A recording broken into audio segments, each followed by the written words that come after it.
The feeling of secure embodiment, the sensation of being solid and grounded and in control of our own body, is one that not everyone gets to experience. Imagine being able to walk but not stand for more than a few seconds without the overwhelming and distressing feeling that you're going to fall. Or struggling to turn the pages of a favorite book or raise a glass of champagne to your lips at a dinner party. How does it feel to always be looking for somewhere to rest, or to lean, or to sit, or to hide, when everyone around you is just existing with ease, not fighting gravity and not shaking? This is the story of Kristen, who lives every day alongside two movement disorders. One is the most common, called essential tremor, and the other is the rarest, called orthostatic tremor. ET and OT, as they're known, remain poorly understood, with far too many people with these brain health challenges feeling alone, like they're on the inside looking out, with others, sometimes even their own medical providers, having no true understanding of what it's like to be them. ET causes an intention tremor in different parts of the body, commonly the hands, but also the head and voice, which is most active at the moment of action or intention, hence the name. About 60% of people living with ET have symptoms of social embarrassment or anxiety because of how much this tremor impacts eating and drinking. Despite ET being the most common movement disorder, with 8 times more people having it than Parkinson's disease, it remains under-recognized by most of the public, and looks or accusations of being intoxicated or mentally ill remain. The cause of ET is well established as happening in a part of the brain called the cerebellum, and even more specifically to a type of neuron called the Purkinje cell and a neurotransmitter called GABA. The cerebellum was long considered to be an exclusive balance center of the brain, but we now know that it does so much more, playing an important role in the modulation of cognition and mood, and can be thought of as providing the brakes to many of our brain's actions.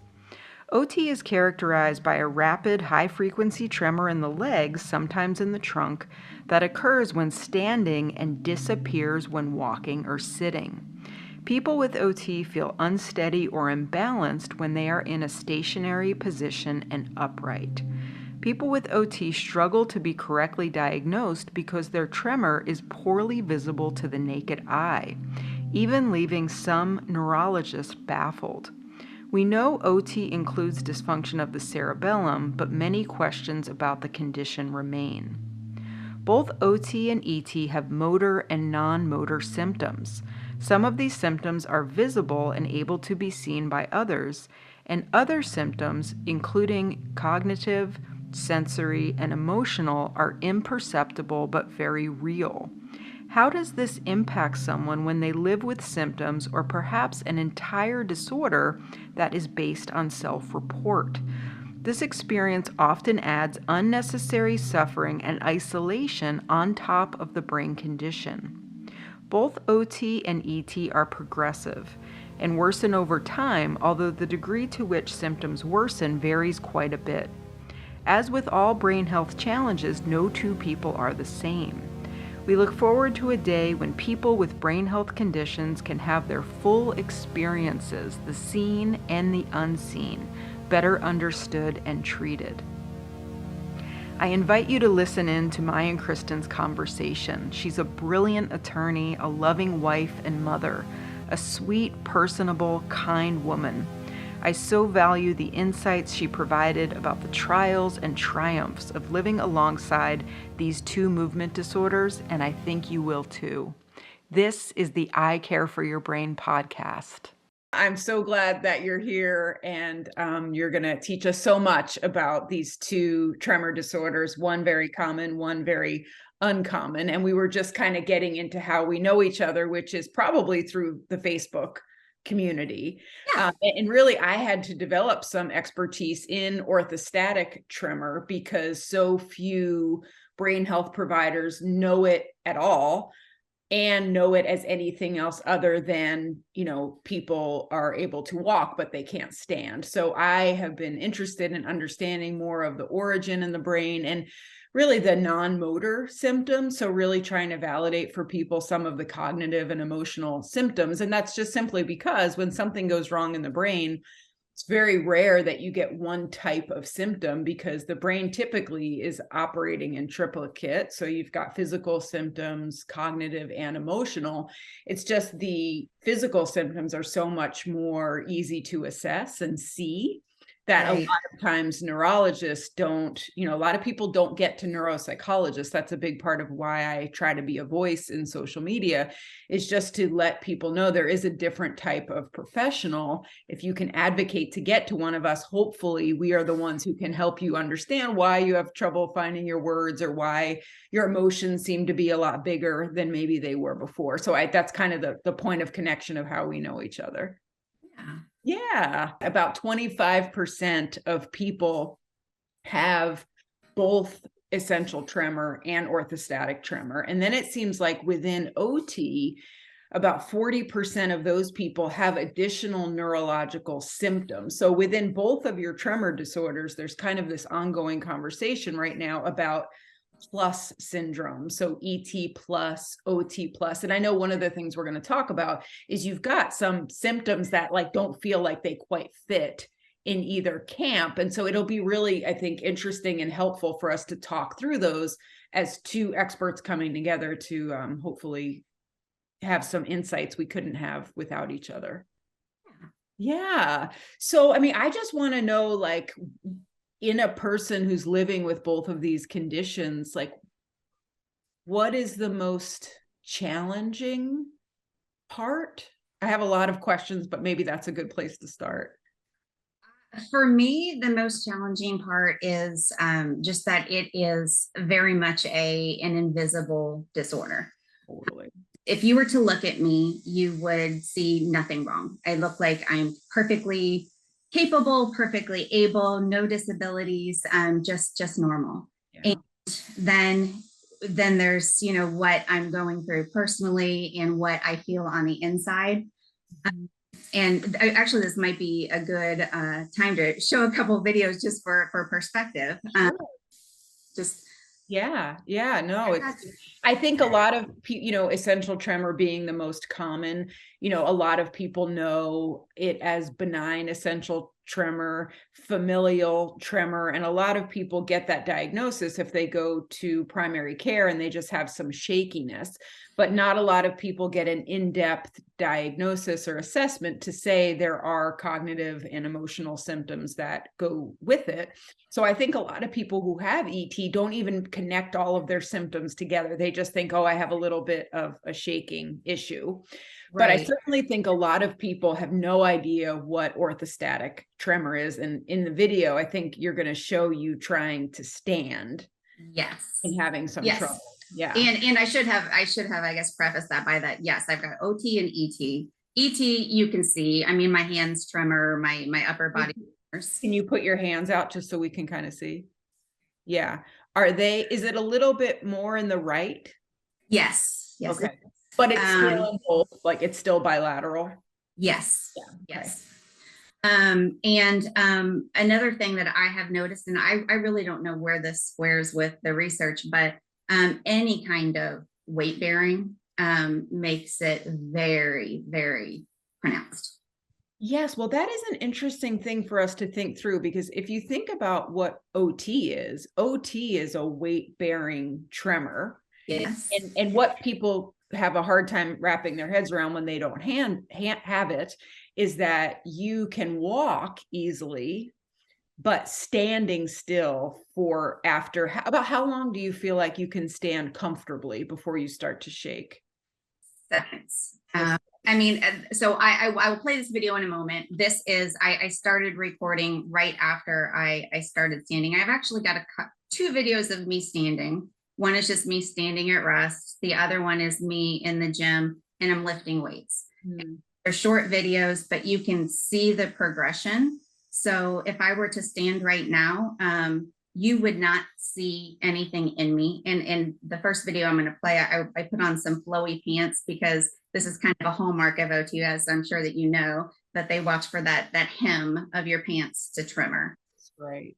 Because the tremor is such a high frequency tremor that it's not really visible unless you're really looking at, some thing that's kind of making contact with your body. Like if I was wearing leggings, you probably wouldn't see it in my legs, even though I feel like I am just like, right. They say you can hear it better than you can see it. So you can hear like this far away helicopter sound. Right. Yes, if you put a stethoscope to my leg, it sounds exactly like a helicopter. Right. But I think part of why I was so drawn to learn more about this brain health challenge is it's another one of these can get lost between neurology and mental health, because when doctors can't see it readily or assess it readily, very often people's diagnosis is delayed, or they get kind of labeled as being in kind of the psychiatric family. Absolutely. So I'd be curious to know, as you want, show me the video or we can talk, like as you were trying to get accurate diagnoses, was it a challenge between? Oh my goodness. We were talking about how we're in this OT Facebook community, and I cannot thank you enough. It's going to cry. Just the gratitude. Oh, sweetheart. No. For what? Somebody listen. Just to have somebody listen and recognize that it's a real thing, because it's so common. Doctors have not studied it. They don't understand it. Nobody really understands it. And because you look at it, you would look at me and think I'm normal. People say you don't know what somebody's going through, so don't judge them. And I've just learned that very poignantly through this diagnosis, because you look at somebody and you think they've got everything good, and it's just so easy to look from the outside in and think you know what's going on, but you don't always. But it's really, really hard going from doctor to doctor, knowing that something's wrong, and seeing how it's affecting your quality of life, and just being basically dismissed as a mental patient. Just she's got anxiety, she's crazy, she's just it's just she's anxious, it's this, it's that, it's in her head. It's not, But I would even say, with all that being true, there's even a step further. So even when you then get the correct diagnosis of, say, ET or OT, in traditional neurological care, even when you have the right diagnoses, the treatment remains extremely medicalized and physical. Meaning, has any professional approached you to ask how it feels to live in a body that you can't really control, and how that's a trauma trigger, and how you're coping with that in your life? Nobody cares. You are the only person that's ever even given thought to that. I didn't want to cry. It just is, it's profound, the impact that can have. Just to have somebody listen and have somebody recognize that it really does have quite a significant impact. Well, that's why I think you guys on that Facebook OT group are just all such beautiful souls, because you really provide each other with care. It's information sharing, but it's also just that feeling of not being alone with it or isolated. Yes. Human connection of someone else can understand me is right. huge. Yeah. And I mean, just to underscore how difficult it was to get a diagnosis, this is true story, and how little research there is on this. So I'm an attorney. I was in the clerk's office one day filing some documents. I bent down to sign something, and I noticed that my legs just started tremoring. And this was like 5 years ago. Very odd. Going forward, I would notice sort of if I'd stand and bend forward at the waist, I would notice it. Then as time went on, it was like every time I would stand, then it was, just kept getting worse and worse and worse. And I just thought, this is so strange. Like, it's only when I stand, it's gone. Like, what could this be? And, went to several doctors. You've got anxiety. It's this, it's that, it's nothing. And so I just, dug and dug and dug and dug and dug. And then I finally found something that talked about primary orthostatic tremor.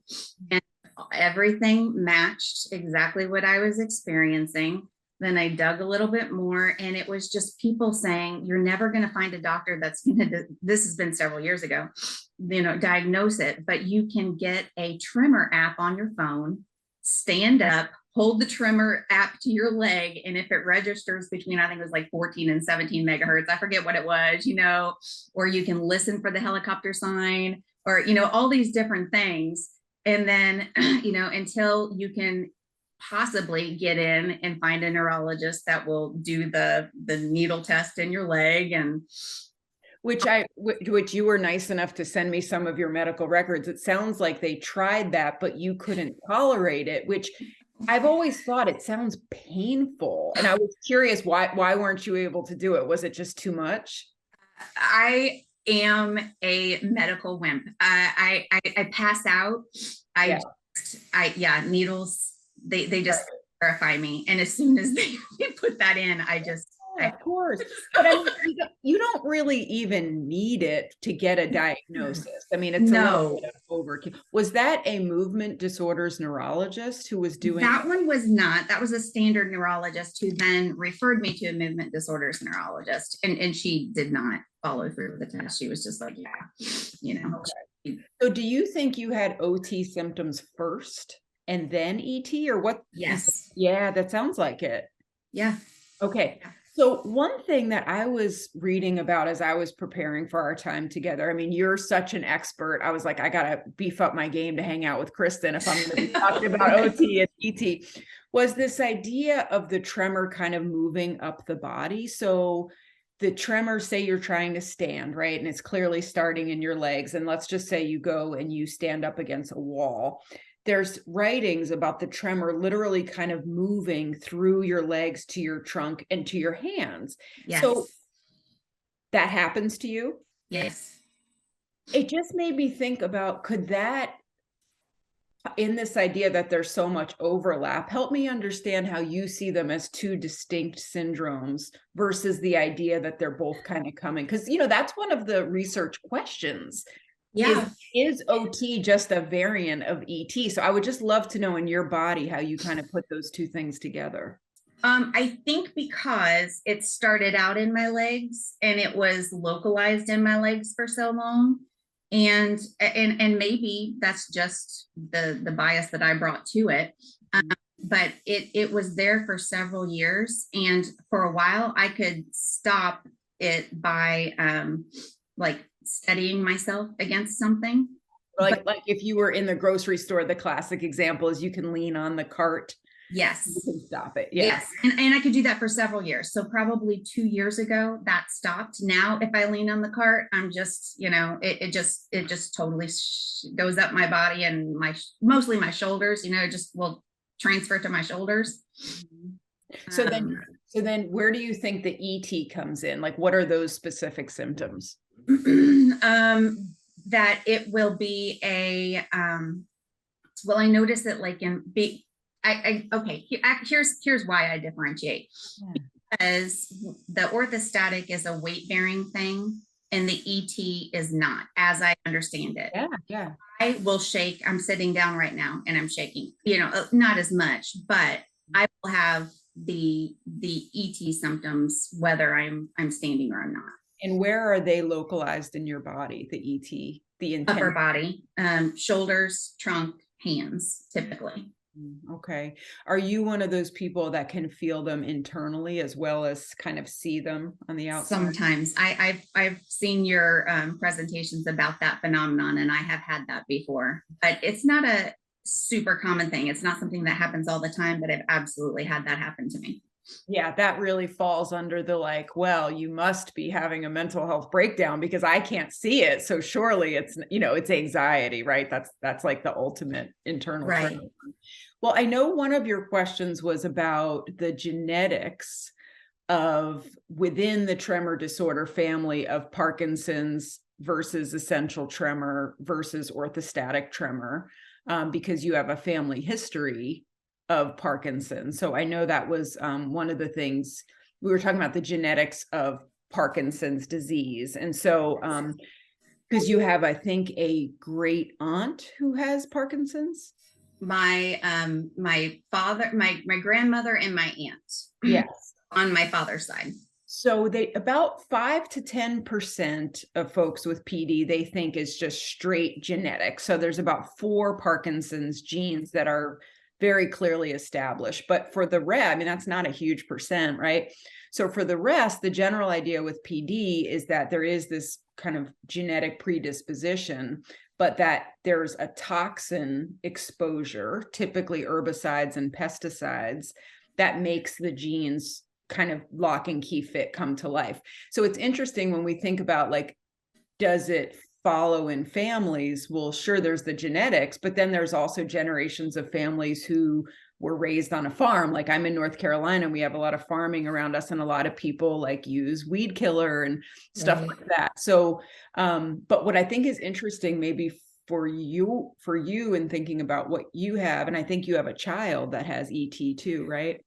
He's got a tremor. Yeah. Is ET is thought to be much more genetic than PD. So it's about 50% of folks with it. That's why I think it got that name, benign familial tremor, is because so much runs in families. Yeah. But and ET is so much more common than Parkinson's, but yet Parkinson's, I mean, I love the Parkinson's community, but they kind of get all the attention. Absolutely. Is it just because they've got like Michael J. Fox or like more funding or like, what's the deal? But you guys in ET are such a misunderstood community, where I just have patient after patient who are like, oh, I've never, ever heard that ET is in the cerebellum. I've never heard that I can have word finding difficulties because of my ET, or maybe my emotions are going to be a little bit quicker to come on, quicker to go off. There's so little validation for anything besides just, oh, you have a shaking in your hand. Yeah, I totally agree with that. Yeah. Yeah. So I'm sorry, I think I interrupted you before as you were kind of giving me your journey to getting a correct diagnosis. So the diagnosis for OT came first. Well, yes. Almost at the same time, really, because I mean, it was just kind of like getting passed off, and nobody knew, and it's anxiety, and it's this and it's that, and it's nothing. And then when I saw the neurologist, I had pretty well figured, at that point, I just figured it was OT, and then you basically did you Googled yourself into a diagnosis. Yeah. And it's funny because the people on that Facebook site were like, is anybody else getting tired of going to the experts and then going in and telling them and then diagnosing yourself and then paying the expert for you? Right? Because, it's like we know more than the experts because. And did you feel like once you got to a movement disorder neurologist, was there some more validation there because it falls a little more within their wheelhouse, being a tremor disorder? I don't really know that I would say that. I mean, the one that I see has other people that have been diagnosed with orthostatic tremor, but I feel like her focus is still Parkinson's. I mean, you know. Right. Wouldn't it be amazing if all neurologists had like a counselor or a social worker that was part of the team, that after you have an appointment, somebody takes you aside for a half hour and just says like, how did that feel? Like there's so much to unpack. Yes. So again, it's just the medicalization of brain health, which is like the most tender, delicate part of ourselves. I mean, that's the thing that's different about brain health. It's not an elbow, it's not an ear. The brain is supposedly ourselves, but yet we treat it like it's any other biological system with no additional sensitivities. Right, absolutely. Yeah, and I was a little bit surprised exactly on that line that there wasn't more interest or I guess thought given into I guess maybe client intake or just purposes, like, or just even asking like, what are your thoughts? Do you have exposure to pesticides or also too, like one of my big gripes is that doctors don't share their expertise. Like we go to school for so long, we've got all this book knowledge, and we a lot of doctors, it feels like, just eke out the information. Part of it is appointments are so much shorter now, which is just kind of health system madness. But it just, I mean, even like things I've been diagnosed with, like thyroid issues, like getting a pamphlet as I walk out the door. It's like, surely this can't be the right way to do this, right? Right. But then I would also wonder with your condition, like when they start to talk about treatment, it's in this very narrow window of what pill is going to work for this, right? So absolutely. I know from your emails that like you've tried to look at diet and exercise programs, but that all came from you, right? Mm-hmm. Nobody was guiding you and saying, look, there was this research paper that came out of Japan 2 years ago that showed, you know.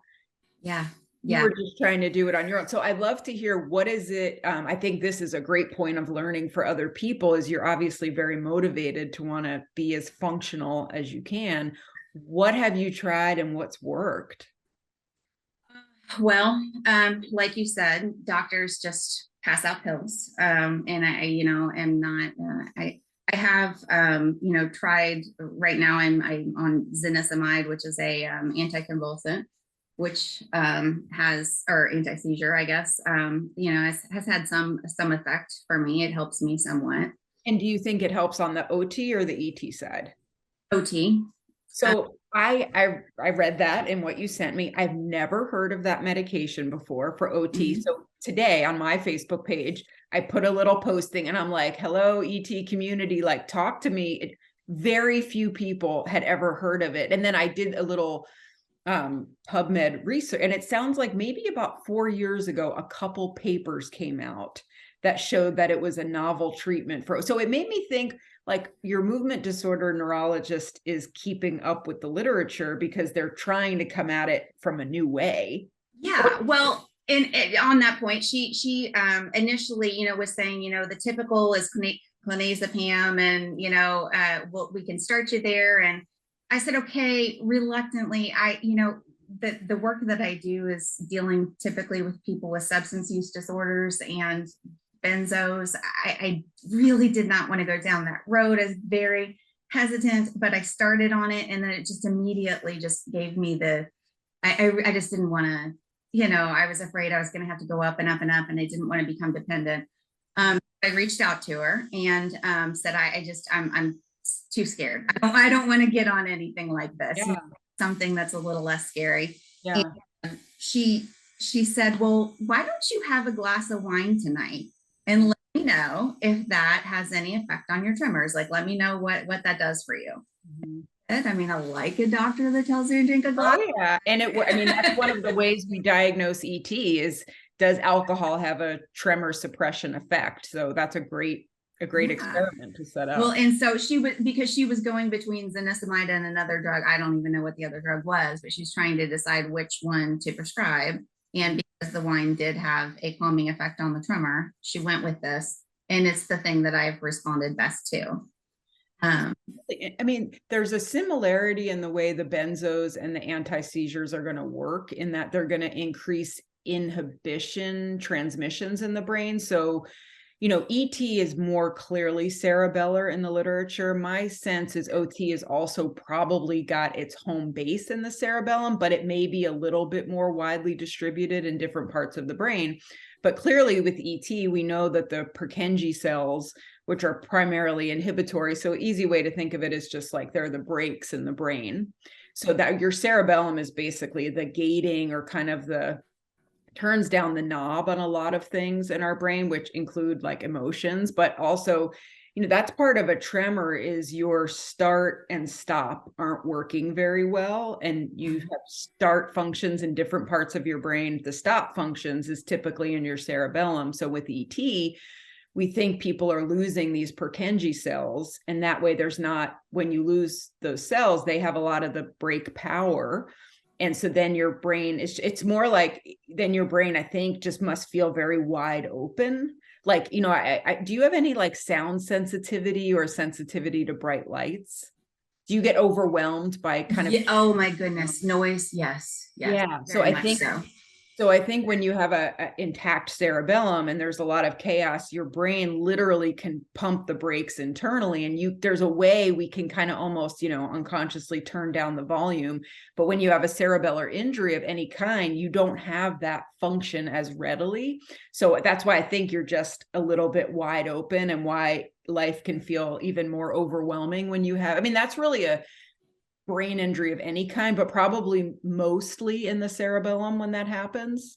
But I again, had never put that together, and it totally fits. but that's a perfect example too. Like this, we still have neurologists who are living by this idea that the cerebellum is just for balance, that it's just for movement, and you're going to have an intention tremor where they're ignoring this body of literature that says, oh my God, it's actually like got more white matter than any other part of the brain. It's got a lot to do with cognition and emotions, and it does a lot of other things besides just at the moment of focus. The reason when you have ET, one of the tests that we do with folks is, we ask them to put their hands out, and what we're, ask them to kind of point slowly to their nose. What we know with cerebellar tremors is the closer you get to the target and you need to stop, that's when we actually see more of a tremor. So typically with Parkinson's, when you put out two hands like this, what you typically see is one hand that's a little bit more jumpy than the other.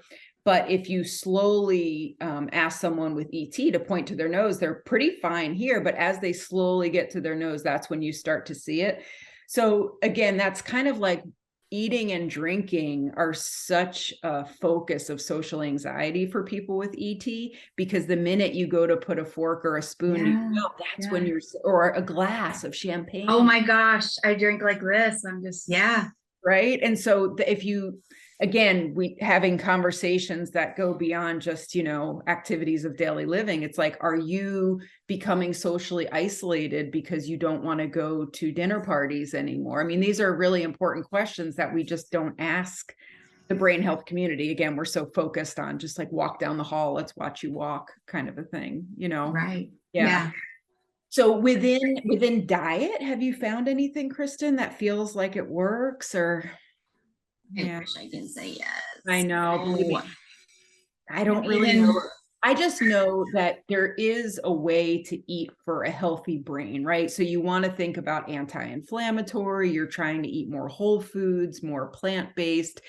Gut health is something that I've grown to be really interested in. I think there's something to that. But I have not heard anything that is tremor specific. The only thing I know a couple tips within Parkinson's, where when you take the dopamine medications, if you pair it with a certain ratio of protein and carbs, it's supposed to extend the effective life of the medication. But I don't know anything, related to OT or ET. But I know I was saying before, sorry, that the benzos and the anti-seizure meds, they both increase inhibition in the brain. So the problem though with the clonazepam, of course, is that very quickly you need more to have the same effect. If you have any type of genetic predisposition to addiction, there's concern, and then of course there is still this debate in the literature about, does it increase the risk for dementia? So it's like, right. So the way I usually advise my brain health people is, even if I can't give you a specific, here's something for OT or PT, or ET, there's general brain health rules that we know are going to help everybody. And you should care more when you have a brain health diagnosis, right? So probably just a general brain healthy diet. But I thought your exercise expertise would be very helpful to share, because it sounds like you tried it, you really thought through why it might be a good idea, and then it turned out in the end, it just made your tremor a lot worse. So can you tell us a little about that? Well, yeah. And let me go back to diet real quick. I've been reading a lot on lion's mane mushrooms. Like there's a lot of studies here recently about potentially like regenerate neurons. So that's something that I'm wanting to try. Just throw that out there. I should do a talk on that. I should look into that. There's a recent study that was done on mice where it was shown to regenerate neurons. I've not been replicated in humans yet, but I'm gonna someday. But yeah, as it came to exercise, I just thought that, it just would seem that if the problem is an instability in my legs, that possibly like strengthening my core, if it couldn't hurt it, it would only help it. So I have been strength training pretty hard for the past 6 months or so. And I wouldn't say that it has made my condition worse, like in daily life. Say that it has brought to light in ways that I would not have otherwise realized how much my condition has progressed. And I say that because point where I started having the OT symptom, like a pretty intense strength training program. So that, okay, it kind of maybe brought it out to where it became diagnosable, visible to, okay, I see. Yeah. Well, if you think about it, right? So OT, I was saying this before, being kind of a weight-bearing condition, the weight is really just gravity, right? And your body weight on your legs. So I think it makes sense when you add weight onto it, that it's then going to challenge the system more and you're going to see the symptoms more. Do you know what the mechanism is that makes that happen? Because it is so pronounced. Can I show you? Yeah. Show me. All right. So like when it starts out there, you can see sort of like I'm just got a little tremor, but as it goes on and I've got some weight, it starts to get worse. So there's one. I'm going to play one more that what I'm doing a leg press, and the weight that I have on this thing is not challenging. Does the weight bar, because we're talking about this idea of being in the grocery store and then you can kind of shift your weight onto your hands. Does the bar of the weight allow you to do that at all? Do you kind of find yourself like moving your weight onto it to stabilize your legs? No. So you're lifting the weights and your legs are shaking, going crazy. Yeah. Like I had that one, I've got the weight in my hands, but it is like still all transferring to my legs. It's just like having that extra weight is just making my legs go crazy. Okay. So you're continuing to do it, even though it maybe didn't give you as much relief or reduce your symptoms as much as you hoped, but exercise is good for not only your brain, but yourself. And yeah. I mean, it is good for the psychological. I just feel so much better, mentally when I exercise. And it's not making, like I said, it's not making the tremors worse. It's just that if I were not doing this, I am otherwise my job is an inactive job. I wouldn't be doing things that would highlight how quickly this has progressed. Like I can sit down if I get uncomfortable, and I can't do that when I'm. So how do you manage like going to the grocery store? Like, how is that for you right now? Send my husband. Yeah, awesome. So part of adapting and accepting this is finding workarounds and not doing the Achilles heel version of the things that are hard for you, but that's not always possible, right? I mean, yeah. I mean, where possible, I do. I've got a wonderful husband that really helps. I mean, he doesn't mind grocery shopping. He takes on those hard things. When I have to do that, when I am in a situation where I absolutely have to stand, I just stand and bounce from foot to foot. Yeah. That's the best I can do. Or I'll just sit down in the middle of the grocery store on the floor. I mean, I don't care if I look stupid. I just, it gives me so much anxiety and I feel so uncomfortable, like I'm going to fall, that I just rather sit down and look stupid than. That's a great thing. I would love to understand from your perspective. So, I was putting together this webinar on OT and I kept coming up with this like conflict in the literature where they kept talking about folks with OT have a lot of anxiety about falling, but they actually have very low likelihood of actually falling. So help me understand like that anxiety when you're in that body, how it feels. I feel like I can kind of understand, but I'm sure I can't. So you tell me how that feels. Gosh, it is so hard to explain because I have read that same literature and I had this, I mean, like, I know how it feels. And I thought, how could you explain that to somebody? Because I I haven't, well, I've fallen, like if I've passed out or, something like that. But like OT, like I've never fallen. And so I don't have any logical reason to think that I'm going to, but the shaking is so pronounced and it takes so much of my energy. Mhm.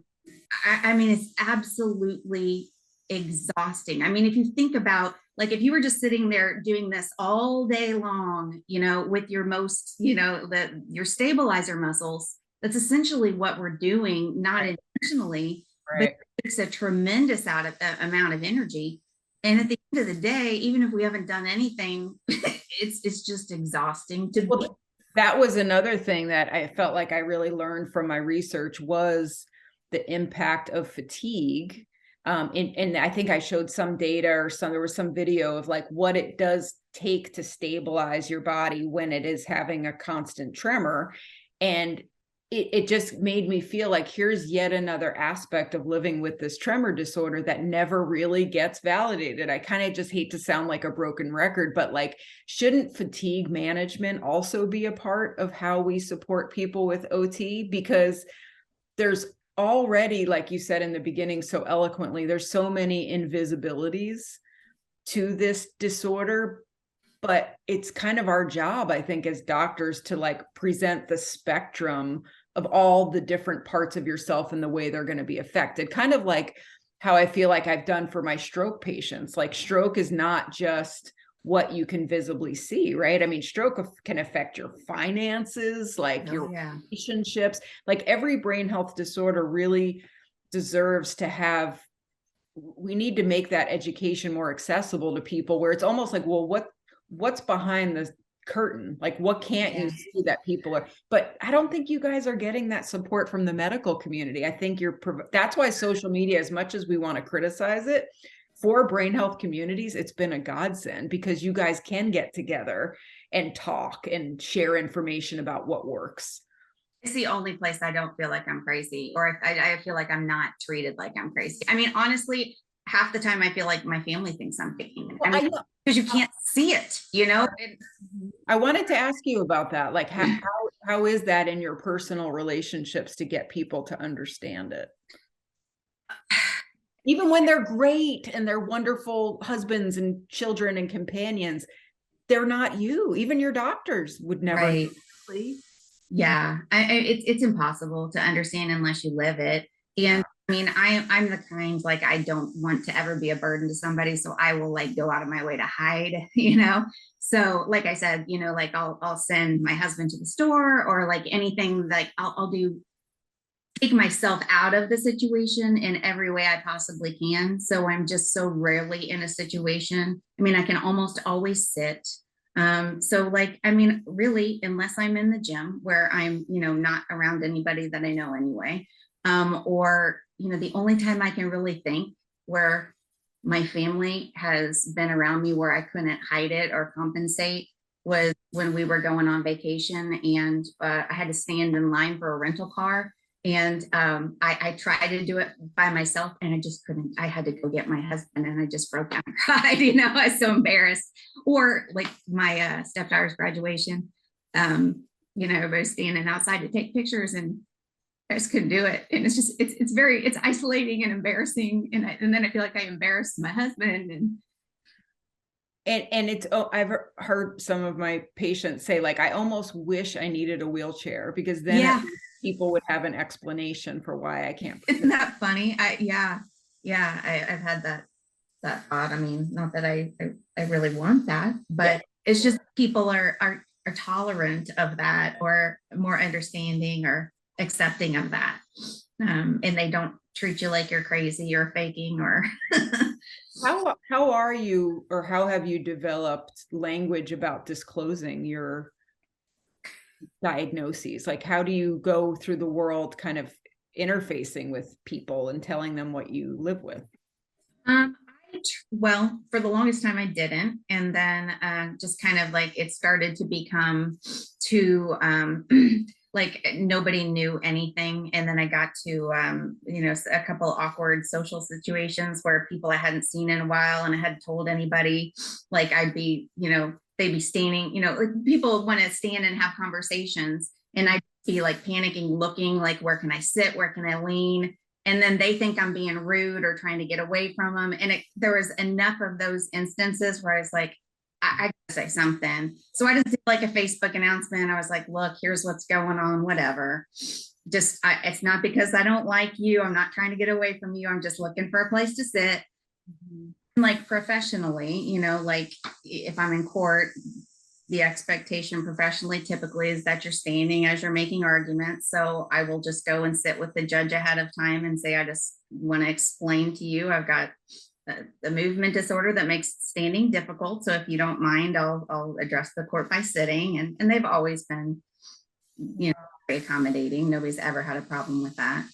And once you've gotten to that place where you can find language that you're comfortable with, I think that's a huge like goalpost in the journey, right? And I think so many people struggle with disclosure, but I think once you do it a few times, right, it becomes a lot more comfortable to be able to say what it is and what accommodations you need and have you be okay with it. Right. Yeah. It's still very socially awkward because you don't like, I mean, it's like, it's oversharing if you just walk up to somebody and be like, hey, I've got a movement disorder. I need to sit, you know, but you also, if somebody wants to stand and have a conversation with you and you can't do it, you've got to, I guess, find a balance between risking oversharing and extricating yourself from the situation. Right. Or like with ET, I always just, because I know this is such a part of the research literature, is the anxiety around eating and drinking. Like all that is such the basis of human socialization. And so, you know, you go to someone's house and they serve soup and it's like, all those times the world kind of bumps up against your symptoms, I think is really challenging. People who, you know, brain health is something we so take for granted before it's not just an automatic thing, you know. Absolutely. Yeah. Wow. So where are you at right now in terms of like your medical team? Like, is it like I just check in to get refills? Do you feel like there is a collaborative support system there? No, I mean, I've got my movement disorder specialist is down in Louisville, and I check in with her every 6 months, largely via Zoom. And she just kind of, you know, says, have things progressed? Do you feel comfortable on your current medication? I mean, she's great. You know, she's open to me sharing whatever. Yeah. I just don't think, you know, I mean, she does what she can, but there's not much to do, you know, there's just not enough known. Do you know anyone in your real life that has a movement disorder, meaning like not on the internet? Like, no.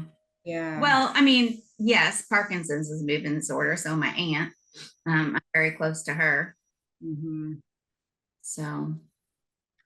Yeah. So, you know, I think that's I'm just a big believer in like, if there's any elephants in the room, like it's so much better to just like talk about them directly. Right. So I got the sense from some of your writing to me, it's like, look, Parkinson's has taken the life of some people that I've known. I also have a movement disorder, you know, is that, so my sense there is that both of the conditions that you have are mildly progressive. And have you felt that throughout the journey so far? They've gotten worse over time? Oh, very much so. Very. Yeah. Right.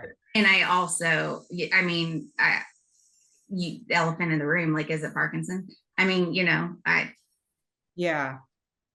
So a couple different ways. This is what I kind of wrote down for myself as just because there's so much overlap between the two. And like, one of the things I always think when someone tells me I have a family history of this type of movement disorder is like, do we really even know what they had? I mean, usually if it winds up in advanced, so did your family member have dementia and that's part of what took their life? Well, I mean, I think the dementia was brought on by the Parkinson's treatment, you know, the levodopa and all of that. Like she started when her on all of that. Right. Yeah. So like just a couple, because so many people get misdiagnosed as having PD and then they wind up, or, you know, there's a whole other group of people who have ET and PD too. And, you know, I've talked about this before in lectures. It's like, we're just humans trying to put categories together and say that there's lines in the sand between it. Right. But at the end of the day, is it really just a spectrum of one basic movement disorder that has different ingredients and flavors for different people and different genetic predisposition, so but I do think diagnosis, I mean, this is part of what a neuropsychologist does, is hopefully provides an accurate diagnosis, because that should guide treatment, right? We don't want to treat someone with ET like PD, because the treatments are totally different.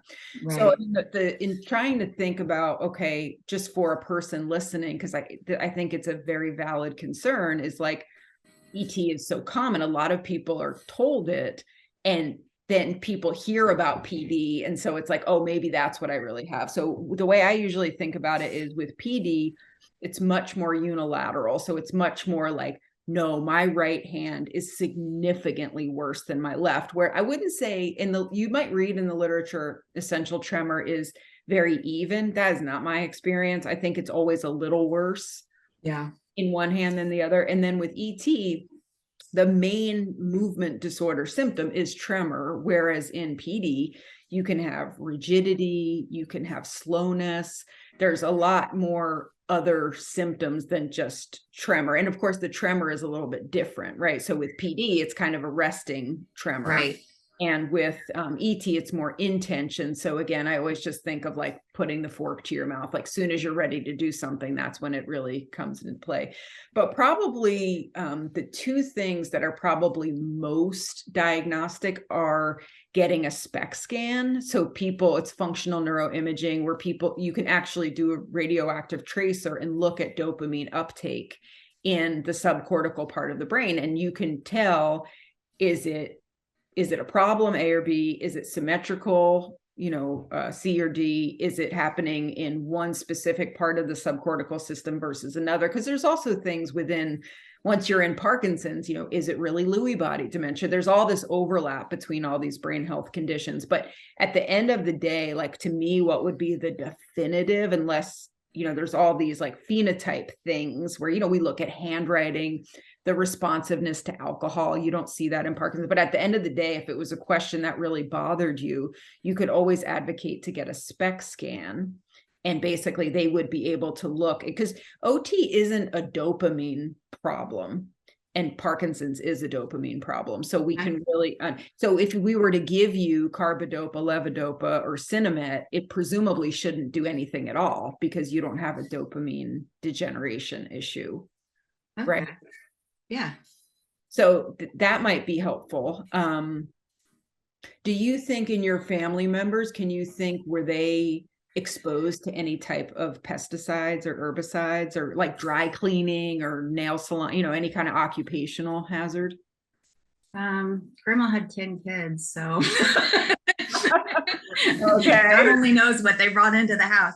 No, right. Yeah. In Indiana, but they weren't particularly rural. No, I mean, I not any, I wouldn't say there's nothing that would lead me to believe that either she nor my aunt had any excessive exposure than anyone else in this area would.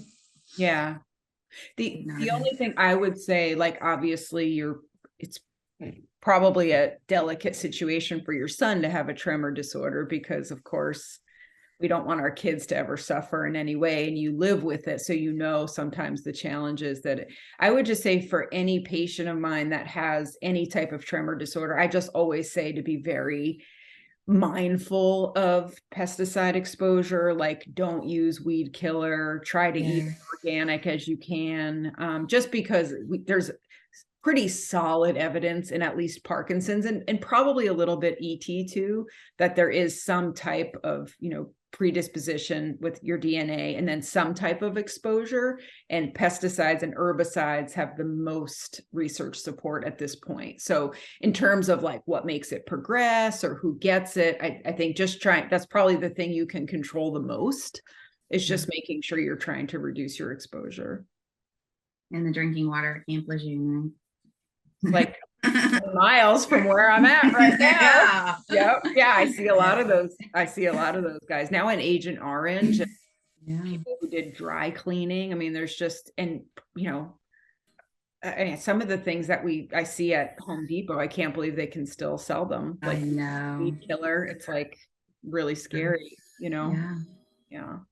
So what does the world need to understand about what you live with? How could we be kinder to people with movement disorders?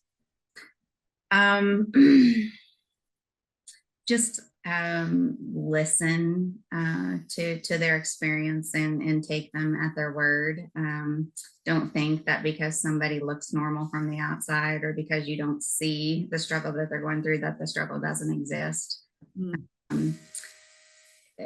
know, there's any number of invisible conditions like this that.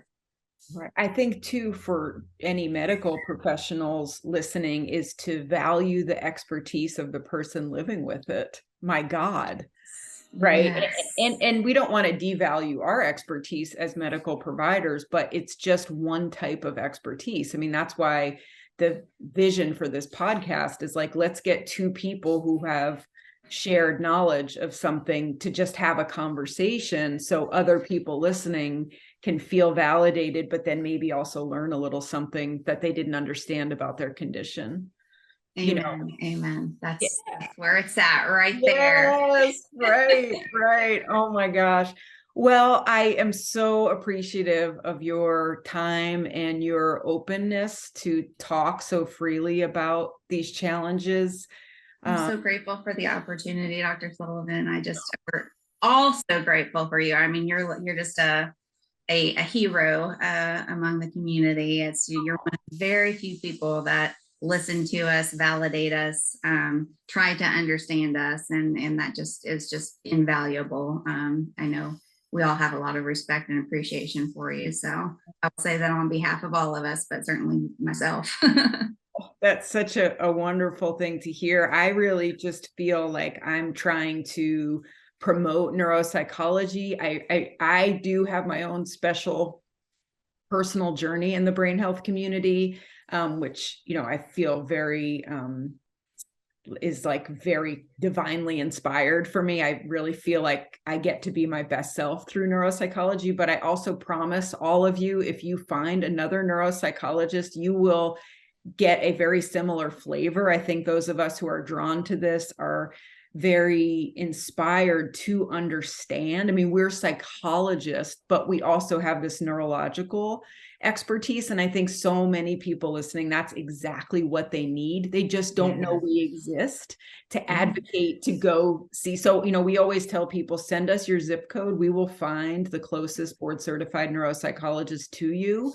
You can get a referral. Most insurances company, you know, will cover you to come see a person like us. And even if it's just a one-time consultation, to have an hour with someone to feel like your brain health challenge is made more multidimensional and is not just the observable, I think that's really therapeutic. Yeah. Oh, yes, absolutely. I was not aware of psychology until I read about you, and then I was like, oh. But I think there's about 1,000 of us in the US. In North Carolina, I think last time I checked, there was like 35 board certified neuropsychologists. I think in South Carolina, there's one. Wow. So there's not a lot, but you know what? We now have this thing called SciPac, where our licenses can be expanded across the US. So we're able to see, not all states have signed on, but we can, you know, do consult. So no matter where you are in the United States, at least, if you email me or Carrie, we will find you the closest person who can see you. Because I think it's that you really deserve to have a neuropsychologist on your team. Yeah. Well, this has been a very therapeutic hour. Oh my God. Okay. Well, listen, I'm here. If you ever need anything, let's check in with each other again. And sounds like you're doing a great job on Facebook, being an advocate and sharing your knowledge and information with people. So I have a lot of respect for you as well. Thank you. Okay. Dr. Sullivan. Okay. Keep at it. We appreciate you. I'll try. Thank you. Have a great week. Bye.